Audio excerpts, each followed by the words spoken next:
Marcel DuChamp would push the machine metaphor even further. Before giving up art for chess, DuChamp had played with every existing art movement and predicted a number of those to come. Well, when you are 15 and paint like the Impressionists, you're experimenting with yourself, so to speak. You don't know what you're going to do. You don't know even that you are going to do anything else. It took me 10 years or a little more to change the style, or at least to say, well, there's nothing more in the Impressionism to find, and I tried to find something else. I first went through Fauvism, I went through Cubism, and then only in 1912 or 13 that I found more or less what I wanted to do, which would not be influenced by movements that I had been through, you see. The nude descending a staircase is one of the half-dozen most famous paintings of our century. It's a transcription of movement based, again, on Maret's photographs. As Cubism, it's quite academic.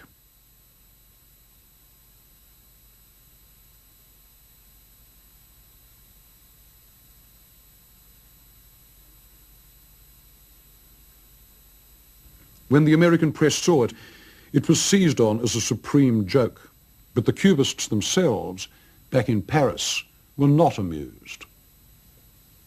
When I came with my new descending the staircase, they didn't see that it applied to their theory. It was not an illustration of their theory.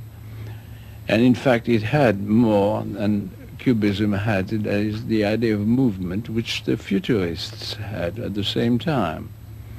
So they thought it was too much neither one, nor Futurist nor Cubism, and they condemned it. But it did open up the way to Duchamp's most influential work, the large glass, which he left unfinished after 8 years. Like the nude, the glass treated the body as a mechanical object. Why on glass? Duchamp explained. Because mainly the transparency of the glass. I had always noticed that the trouble with an oil painting and easel painting is you never know how to do the background. You make a portrait or you make some scene or some still life, and then comes the background. What are you going to do in the background? You put something in the background and it always false, or at least very seldom justified. It's just a filling up canvas.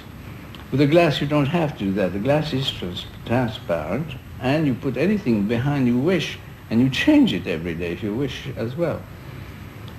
And that was for me an element of novelty to convince me I could go on with it. There's also some kind of literary part to it. It was intended to have every item on the glass, every little design on the glass, explained with language, with words. It was nothing spontaneous about it, which of course is a great objection on the part of aestheticians. They want the subconscious to speak by itself. I don't care. And it was the opposite in that way. So at the end of 8 years, even not finished, I decided to stop. So what is this thing?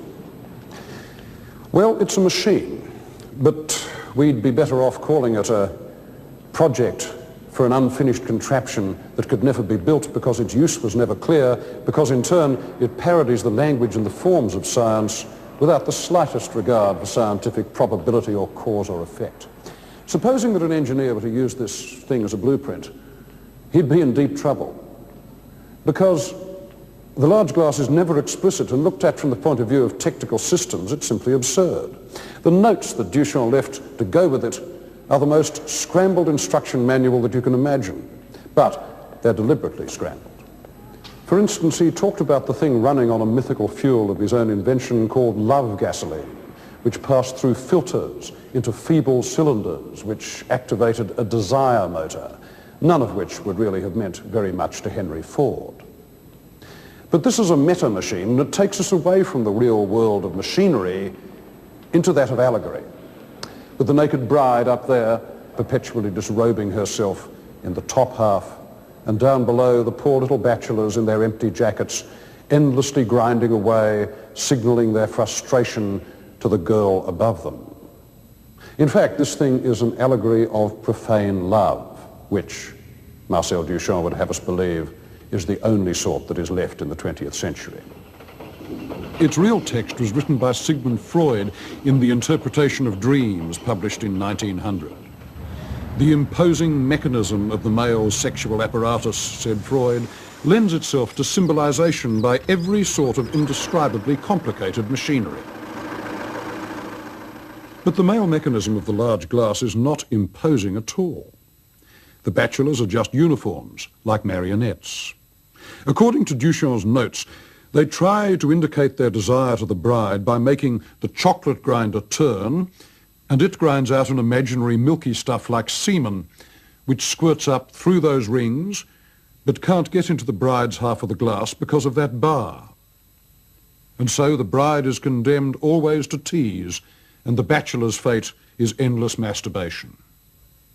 In one sense, the bride stripped bare is a glimpse into hell, a peculiarly modernist hell of repetition and loneliness.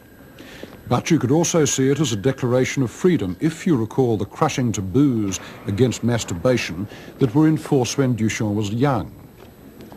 It was the symbol of rebellion against one's parents, and to that extent, the large glass is a free machine, or at least a defiant machine. But it was also a sad machine, a testament to indifference, that emotion of which Duchamp was the master. When the large glass was broken in its crate while being shipped, how did he feel? Nothing, not much. I was, well, no, I was not, because I'm fatalist, maybe, enough to take anything as it comes along. And fortunately, a little later, when I look at the brakes, I loved the brakes. It happened to be that two panes, glass panes on top of one another, with paints on it, holding a bit. When they break on the vibration of being transported flat, you see, on a truck, the brakes take a similar direction in the two panes. So when you put them on top of one another, they seem to continue the same brakes as though I had it done it in purpose. Duchamp's finely tuned indifference is one of the divides between the late machine age and the time in which we live. The large glass was a long way from the optimism and the sense of possibility with which greater painters but less sophisticated men than Duchamp greeted the machine in those long lost days before World War I.